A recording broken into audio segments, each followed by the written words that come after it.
अब रीज़न समझते हैं, जो हम लोगों ने वीडियो में देखा कि आखिर वो हो क्यों रहा है। तो आप इस फिगर को देख के पहले समझिए, ये देखिए डाउनवर्ड डायरेक्शन में ग्रेविटेशनल फ़ोर्स है यहाँ पर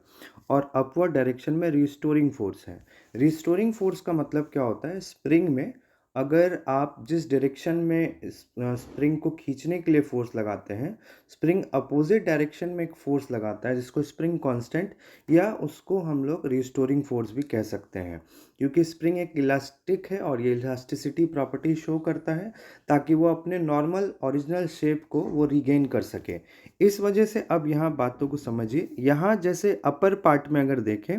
तो अपर पार्ट में भी ग्रेविटेशनल फोर्स लग रहा है और ये मैंने अपने हैंड से इस लिंकी को ऊपर की तरफ खींचा है, तो रिस्टोरिंग फोर्स जो है वो नीचे की तरफ होगा। फिर लोअर पार्ट में देखते हैं कि ग्रेविटेशनल फोर्स जो है वो नीचे की तरफ है और रीस्टोरिंग फोर्स जो है वो ऊपर की तरफ है, जिसके कारण इस पार्ट में ये बैलेंस हो चुका है। तो जैसे ही स्लिंकिंग को ड्रॉप किया जाता है स्लिंकी को, तो ये लोअर पार्ट रेस्ट में ही रह जाता है और अपर पार्ट नीचे आने लगता है, क्योंकि ग्रेविटेशनल फोर्स और रीस्टोरिंग फोर्स दोनों का ही डायरेक्शन नीचे की तरफ है।